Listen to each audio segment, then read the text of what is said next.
A finales del siglo I, entre los años 95 y 96 después de Cristo, el apóstol Juan escribió el libro del Apocalipsis. En él narró los acontecimientos de un futuro distópico en el que la humanidad sería sometida y esclavizada por un sistema político-religioso que controlará el mundo, desde los niños hasta los ancianos, desde personas comunes hasta las figuras más prominentes, desde los más adinerados, que pueden pensar que su riqueza los protege, hasta los más pobres, que pueden suponer que no son importantes.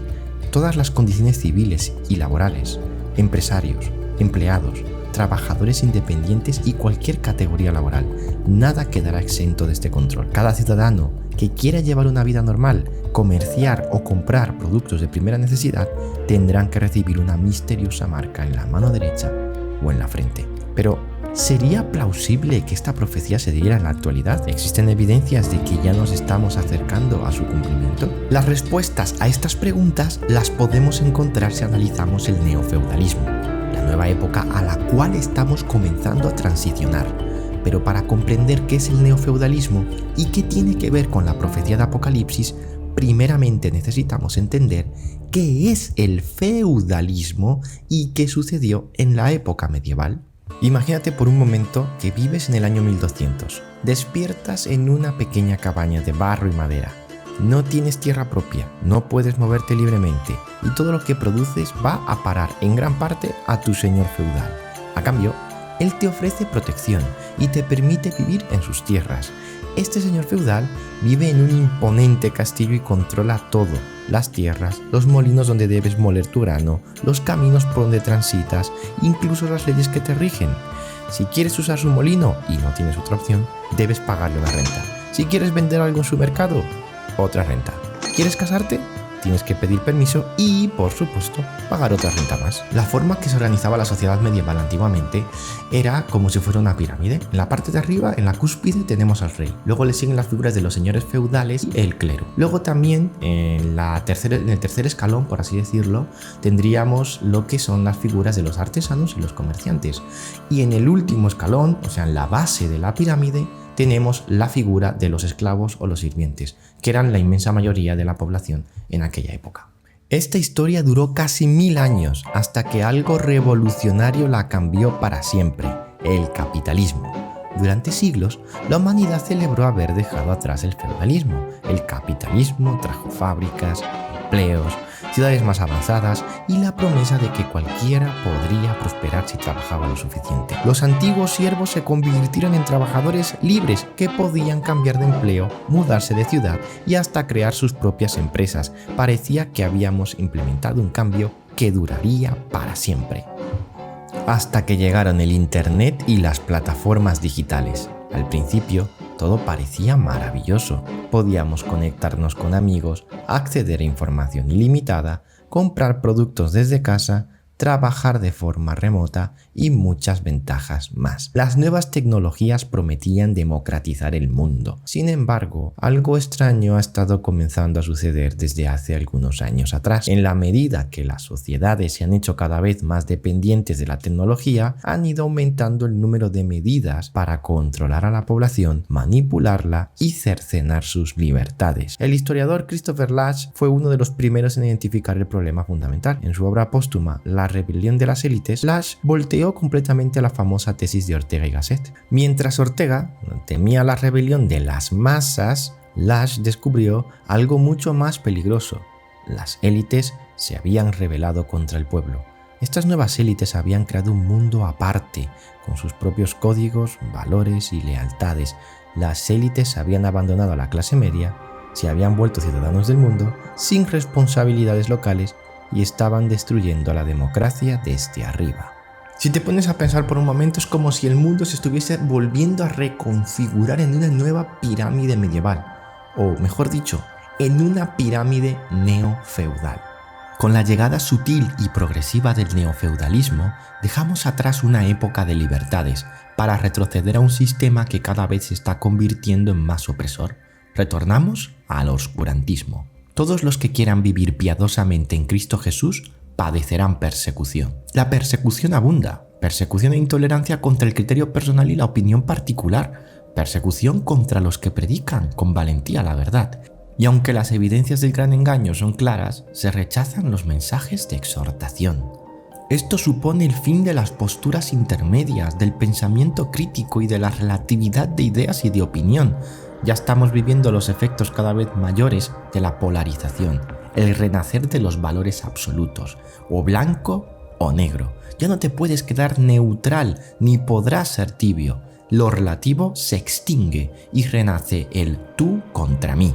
O estás a favor o estás en contra. Yo conozco tus obras, que ni eres frío ni caliente. Ojalá fueses frío o caliente, pero por cuanto eres tibio y no frío ni caliente, te vomitaré de mi boca. El que no es conmigo, contra mí es, y el que conmigo no recoge, desparrama.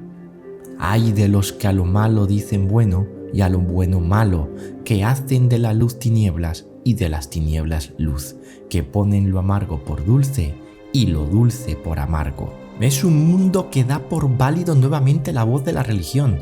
Se encumbran a los religiosos y se abraza el misticismo, el misterio y lo sobrenatural. There's a whole fleet of them. Look on the ASA. My gosh. They're all going against the wind. The wind's 120 knots to the west.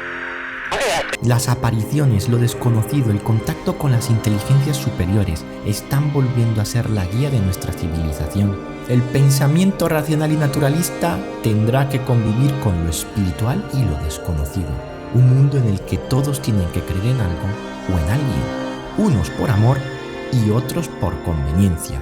Todo esto es lo que nos depara en esta nueva época neofeudal. La diferencia con la nave espacial es que en este viaje sí que pudieron llevar a sus familias. Ella se lo entregó y le dijo, Dios te bendiga. Pensé que fue muy bonito. Es alguien que sale y bendice a millones, a miles de millones de personas.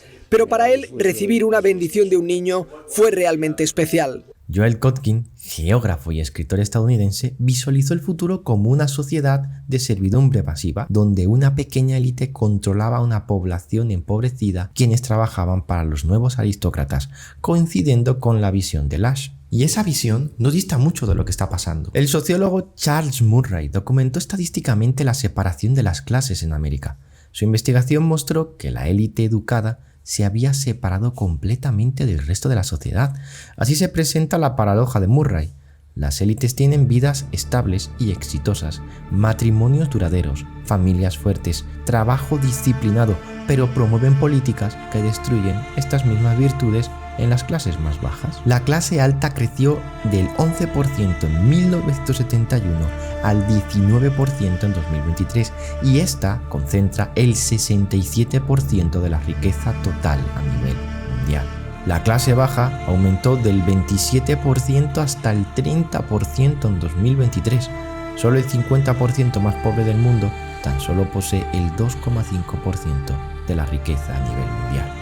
Este fenómeno refleja que más personas se mueven hacia los extremos de la escala de ingresos, o al extremo más rico o al extremo más pobre, haciendo que prácticamente se diluya la clase media.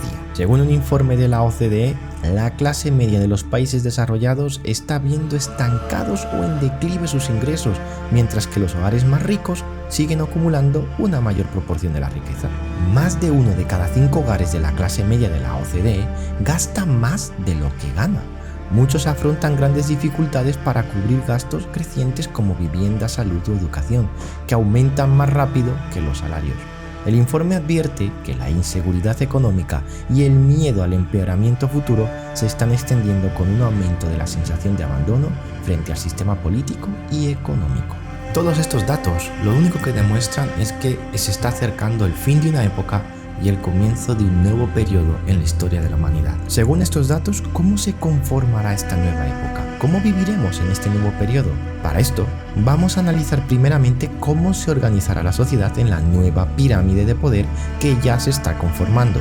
Comencemos por la cúspide. En esta nueva época veremos en la cúspide de la pirámide al poder civil y al poder religioso compartir decisiones a nivel legislativo y geopolítico. El protestantismo y el catolicismo irán de la mano de los diferentes líderes mundiales para cogobernar e imponer leyes en todo el mundo. Para entender que esto será un hecho, debemos saber que más de la mitad de los líderes de las principales potencias del mundo occidental son cristianos. Esto es, si solo contamos a los presidentes de los diferentes países y no tenemos en cuenta a los miembros de cada gabinete de gobierno.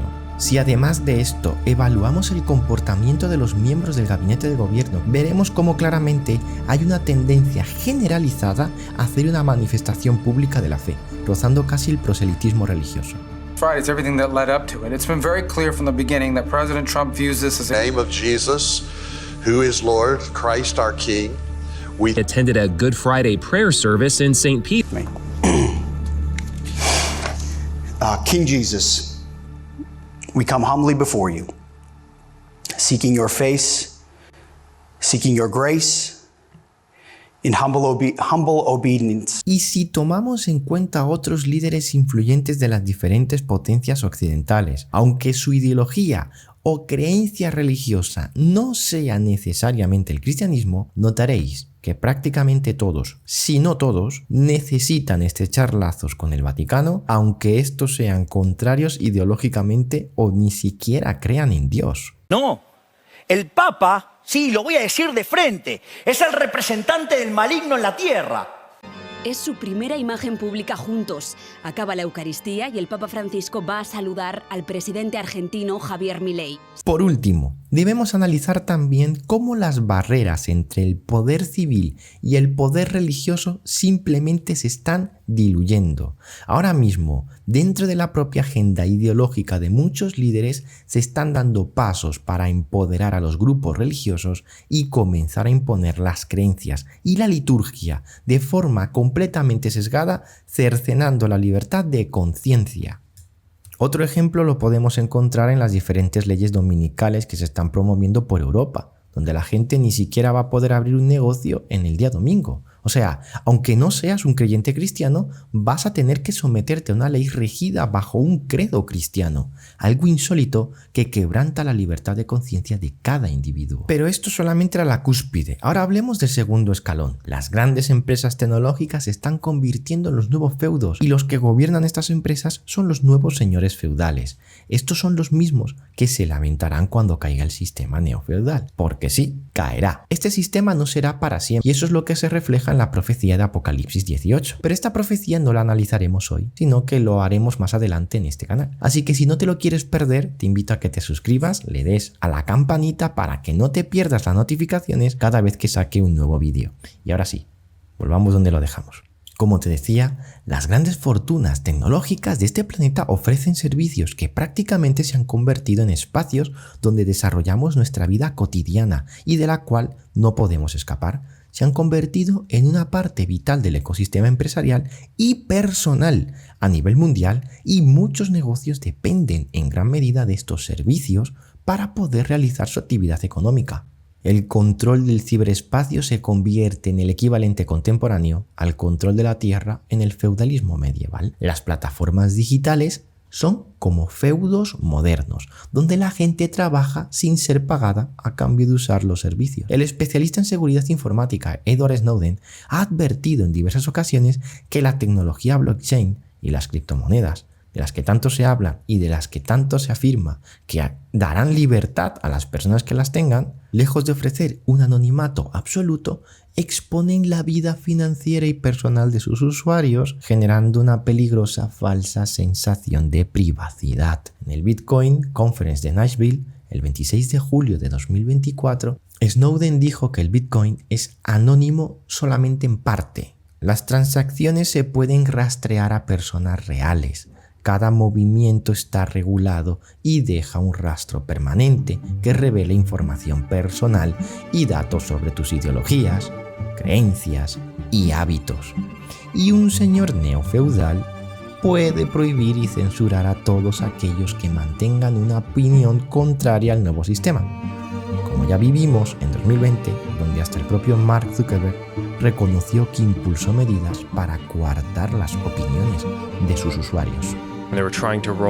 Cuando intentaban implementar el programa de vacunación, y en general estoy bastante a favor de implementar vacunas, creo que, en términos generales, las vacunas son más positivas que negativas. Pero creo que, mientras intentaban impulsar ese programa, también trataron de censurar a cualquiera que estuviera en contra, y nos presionaron muchísimo para que elimináramos cosas que, honestamente, eran ciertas. Básicamente dijeron, cualquier cosa que diga que las vacunas podrían tener efectos secundarios, tienes que eliminarla. Y yo simplemente dije, bueno, claramente no vamos a hacer eso. Eso es algo inevitablemente cierto. ¿Quiénes son ellos? ¿Quién les decía que eliminaran esas cosas? Era gente de la administración de Biden. Y aunque un señor neofeudal no quiera aplicar medidas que serían consideradas éticamente incorrectas para poder mantener a flote su negocio, tendrá que someterse a toda la legislación orquestada por el poder superior, o sea, el poder civil y religioso. La información se convierte así en pieza clave para el señor neofeudal y un instrumento de control o influencia sobre las masas, algo que será especialmente útil para someter a la población mundial. Un ejemplo de esto es lo que está pasando en Reino Unido y cómo se está dando una persecución sin precedentes contra ciertos grupos de individuos que manifiestan una opinión abiertamente en contra del lineamiento ideológico, cultural o de la narrativa del sistema. Todos estos mecanismos de poder darán como resultado la materialización de la profecía de Apocalipsis 13. Entonces ya da igual que pertenezcas a la clase alta o a la clase baja. Todo lo que está por debajo del segundo peldaño es esclavitud. La clase alta como la baja deberán someterse a todo tipo de regulaciones y leyes, aunque éstas atenten contra la libertad de expresión o de conciencia. Pero antes de seguir con el vídeo, me encantaría que me dejaras la respuesta a la siguiente pregunta que te voy a hacer a continuación. Déjamela en los comentarios, ¿eh? La pregunta es la siguiente: ¿cómo sabes que eres libre? Tómate tu tiempo, ¿eh? ¿Cómo sabes tú que eres libre? Y segunda pregunta: ¿cómo defines tú la libertad? ¿Qué es para ti libertad? No hace falta que me hagas un rollo filosófico súper complejo. Con tus propias palabras. ¿Qué es para ti libertad? Porque en la medida en la que tú defines libertad y en la medida en la que tú te autopercibes como agente libre, como ser humano libre, es en esto en lo que vamos a estar indagando. Vamos a leer Apocalipsis 13, versículos 16 y 17 para extraer de allí algunos detalles que son importantes y así poder llegar a la conclusión en este vídeo. Fijaos, y hacía que a todos, pequeños y grandes, ricos y pobres, libres y esclavos, se les pusiese una marca en la mano derecha o en la frente, y que ninguno pudiese comprar ni vender, sino el que tuviese la marca o el nombre de la bestia o el número de su nombre. Importante que en el texto aparece la palabra libres. Los libres viven o serán sometidos también. Pero como una persona que se autopercibe libre, ¿cómo va a someterse? ¿Cómo va a ceder en sus derechos, en su capacidad de decisión, en el proceso de toma de decisiones para cedérselo a un tercero y dejar de ser libre? ¿Cómo va a hacer eso? Pues esto se logra cambiando el concepto de libertad. La definición de libertad en este siglo es sumamente importante. Presta atención a esto. La definición de libertad en nuestro siglo, en nuestra generación, es de vital importancia.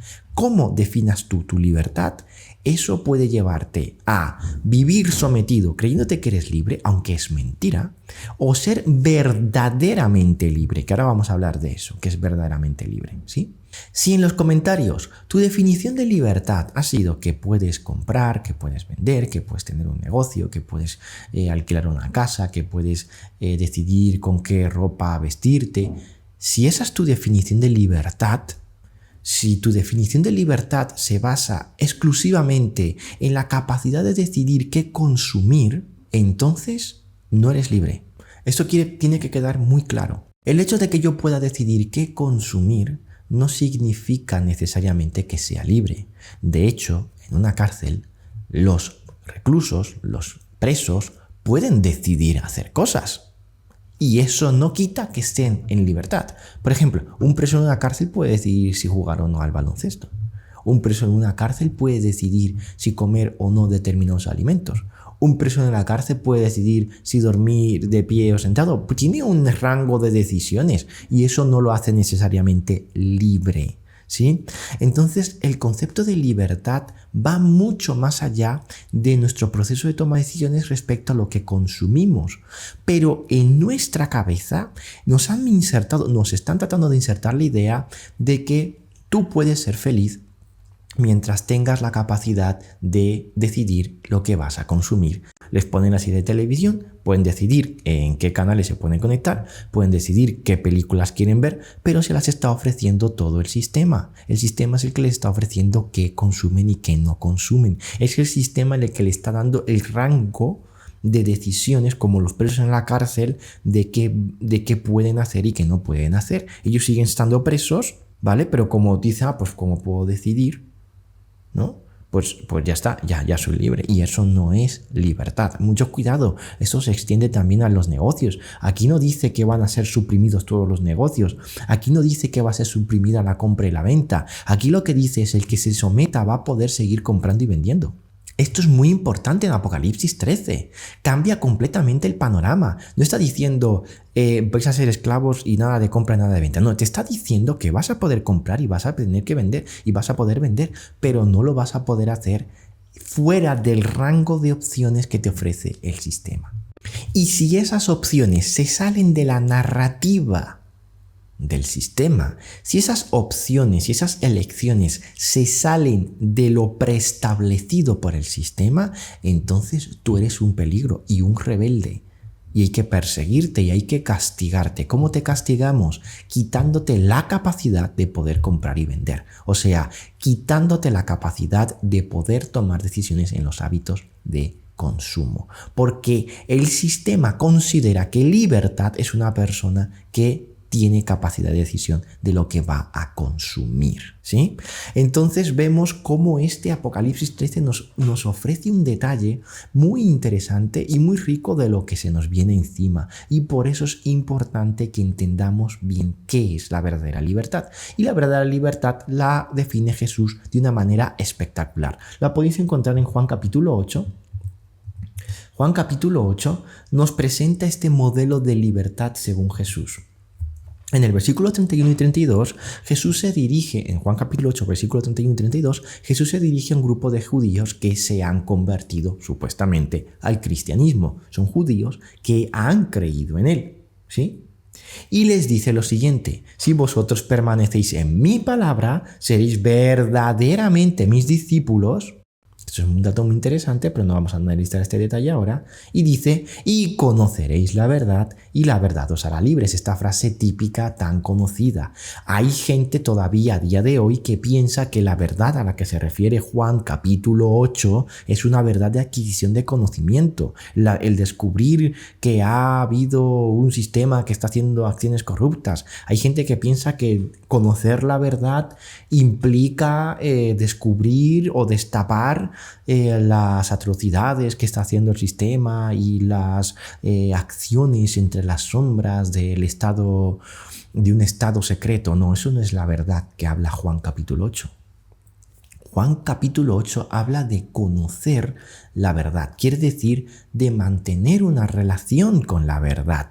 Esto nos lleva a plantearnos una reinterpretación del versículo y a ver que el versículo lo que nos quiere decir es que tenemos que tener esa relación con una verdad, que esa verdad es una persona, que esa persona es Jesús y que es Jesús quien tiene la capacidad de hacernos libres. Fíjate, si no me crees, vamos a ir rápidamente a Juan 14:6 y nos dice: Jesús les dijo, yo soy el camino, yo soy la verdad y la vida, y nadie viene al Padre sino por mí. Ahí está la clave. Jesús se presenta como la verdad personificada, y esa verdad personificada es la que nos lleva a tener la verdadera libertad. Pero ¿libertad de qué? Te puedes pensar tú. ¿Libertad de qué? Los judíos en Juan capítulo 8 le responden a Jesús que ellos no son esclavos de nadie, que ellos no necesitan que venga nadie a libertarlos porque ellos no se sienten esclavos. Fíjate la autopercepción de libertad que tenían los judíos de sí mismos. Ya no solo por la soberbia de afirmar esto, sino porque vivían sometidos bajo el imperio romano. en aquella época en la que se está dando este diálogo. Los judíos estaban sometidos bajo el Imperio Romano, con impuestos, sometidos geográficamente, políticamente estaban sometidos también, y sometidos también religiosamente con la secta de los fariseos y demás, pero estaban totalmente sometidos, no era gente libre. Ellos no podían hablar o expresar o creer cosas que estuviesen en contra de Roma, porque si no eran ejecutados, básicamente. Así que realmente no eran libres, pero ellos se presentan a Cristo como los que son libres. Nosotros somos libres y no tenemos necesidad de que nadie nos liberte. Eso es lo que aparece en Juan capítulo 8. Pero Jesús le dice, vosotros no estáis entendiendo bien esto. Esto va más allá de las fronteras, va más allá de los hábitos de consumo, va más allá de lo que el sistema nos está ofreciendo. Esto tiene que ver con lo moral. Y ahí está la verdadera libertad. En Juan capítulo 8 nos habla de una libertad moral. De cierto os digo, que todo aquel que hace pecado, esclavo es del pecado. En Juan capítulo 8, el 35 al 36, dice, el esclavo no queda en la casa para siempre, el Hijo sí queda para siempre. Así que si el Hijo os libertare, seréis verdaderamente libres. ¿Y de qué esclavitud está hablando? De la esclavitud pecado. ¿Y de qué libertad está hablando? De la libertad del pecado. Esto quiere decir acciones que atentan contra la ley moral o los principios universales morales. Entonces, una persona que es libre materialmente, una persona que puede decidir qué consume, qué no consume, qué bebe, cómo se viste, si es esclava moralmente, es como un recluso en una cárcel. Hay personas que están luchando contra el sistema, para salir del sistema, para no vivir, digamos, sometidos a él, se están recluyendo, salen de las ciudades, viven una vida más agraria, pero eso no significa que son libres. ¿Hay esclavitud moral en tu corazón? ¿Hay esclavitud con respecto a algún tipo de pecado? Porque si hay esclavitud respecto a algún tipo de pecado, déjame decirte que sigue siendo tan esclavo como antes de intentar salir del sistema. Y es que el sistema lo que busca, sobre todo, es esclavitud moral. Que la gente quede esclavizada moralmente, que eso es lo que simboliza esa marca de la bestia, que, como ya he dicho antes, no lo vamos a analizar ahora porque el vídeo se nos haría muy largo, ¿sí? Pero eso tiene que ver con una simbología moral que atenta contra la ley moral de Dios. Y lo que el Señor nos quiere mostrar aquí en Juan capítulo 8 es que Él tiene el poder de hacernos libres verdaderamente cuando nos saca esa maldad, esa iniquidad, ese pecado de nuestro corazón. Y ahí sí tenemos un proceso de toma de decisiones con un rango muchísimo más amplio que se sale completamente de lo que nos ofrece el sistema. Más allá de lo que consumo, puedo decidir verdaderamente en qué creo, qué opino, cómo me expreso, y el sistema no tiene capacidad de someterme de ninguna manera, puesto que no dependo de él en nada en absoluto. Fíjate que las personas que tienen algún tipo de vicio, hablando así para que podamos entendernos, ¿de acuerdo? Las personas que tienen algún tipo de vicio, ya sea el tabaco, ya sea el alcohol, esas personas no pueden salir del sistema, aunque quieran. ¿Por qué no pueden salir del sistema? Porque necesitan que el sistema les dispense esa droga, ese estimulante, para poder ellos sentirse satisfechos o sentirse plenos. Ellos necesitan que ese tabaco, esa cafeína, esa teína, esos estimulantes se los sigan suministrando el sistema, porque si no, ellos no sienten que puedan avanzar o que puedan lograr algo. Ahí es donde ves tú la esclavitud. Pero como he dicho tabaco, como he dicho alcohol y como he dicho cafeína, también tenemos, por ejemplo, gente que es apasionada de las compras. Pero cuando hago apasionado es vicioso de comprar, que es que no para de comprar todos los días una ropa nueva, una camiseta nueva, una zapatilla nueva. Son personas que son esclavas. Puede que en su interior su deseo sea libre, o puede que su autopercepción les haga sentir libres, pero son esclavos. Hay gente que no puede soltar el mando de la tele, hay gente que pasa todo el rato viendo streamings, hay gente que pasa todo el rato pegado a las redes sociales. ¿Por qué te crees que se está diseñando un sistema que lo que incentiva en el individuo es que el individuo se enganche más y mejor? Todos los algoritmos están siendo optimizados para cautivar la atención y dejar al individuo totalmente absorbido en esas tecnologías. ¿Por qué te crees que se está haciendo eso? Eso se está haciendo para cambiar tu percepción de la libertad. Tú vas a creer que mientras puedas decidir en ese rango limitado, en ese coto, un coto de caza, en ese pequeño coto, que tú vas a poder decidir qué quieres hacer o qué no quieres hacer, pues te sientes libre. Oye, puedo decidir las series Netflix que quiero ver, pero eso no es libertad. La libertad va mucho más allá, y sobre todo la verdadera libertad consiste en ser libres moralmente. Cuando una persona es libre moralmente, que no hay nada en su corazón que lo ate a ningún tipo de vicio o ningún tipo de acción mala o errónea o incongruente o que atente contra la ley moral de Dios, esa persona puede decir que es verdaderamente libre. Fíjate este texto de 2 de Pedro 2:16 que dice: porque esta es la voluntad de Dios, que haciendo bien hagáis callar la ignorancia de los hombres insensatos como libres, pero no como los que tienen libertad como pretexto para hacer lo malo, sino como siervos de Dios. ¿Veis? La libertad moral. Cuando Pedro enseña esto, es muy importante que agregue ese matiz, ¿no? De decir, tienes libertad, pero la libertad que tienes, esa verdadera libertad que tienes, siempre te va a llevar a tener una vida moralmente correcta, porque esa es la persona que es libre, una persona que es moralmente correcta, ¿sí? Gálatas 5:1 también sigue la misma idea, abundando en esa misma idea. Dice: estad pues firmes en la libertad con que Cristo nos hizo libres, y no estéis otra vez sujetos al yugo de la esclavitud. ¿De qué esclavitud? De la esclavitud moral. Porque la libertad con la que Cristo nos hace libres es la libertad moral, la libertad frente al pecado. ¿Y qué me decís de la libertad financiera? Esto es un tema que está muy de moda. Hay mucha gente que piensa que siendo libres financieramente se están escudando o se están protegiendo contra el sistema, pero si no son libres moralmente, por más finanzas, por más bien que ejecutes tus finanzas, por más ahorros que tú tengas, por más diversificación de activos que tengas, eso no te va a hacer libre.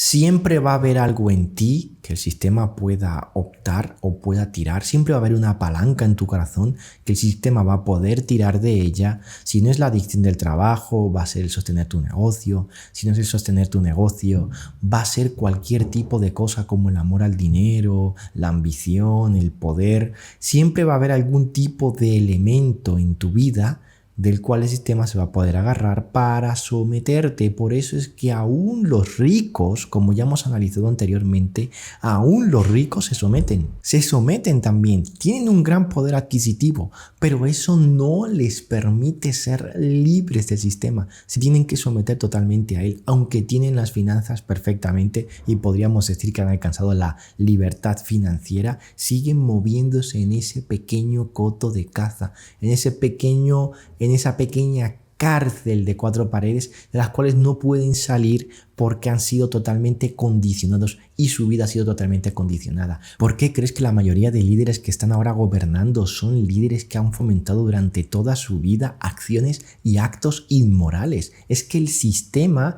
está promoviendo esto a todas las escalas sociales. No solamente estamos hablando de la clase política, estamos hablando también de la ciudadanía. Se están perdiendo valores, se están perdiendo principios. La gente está dejando de hacer lo que es correcto para tratar de satisfacer un placer o una necesidad egoísta, y eso los vuelve esclavos inmoralmente. Una sociedad inmoral es una sociedad que está totalmente sometida y esclavizada al sistema, una sociedad que va a ser muy difícil que levante cabeza, y por eso es importante que cambie tu concepto y tu autopercepción de libertad. Libertad no es hacer lo que te da la gana, libertad es hacer siempre el bien. Libertad es vivir con unos principios, con unos valores que te coloquen en una posición ventajosa para que cuando el sistema te incentive, te incite a tomar ciertas acciones que puedan perjudicar a la mayoría para satisfacer tus necesidades personales y egoístas, que tú puedas decir no. En el momento en el que tú puedes decir no, tú eres libre.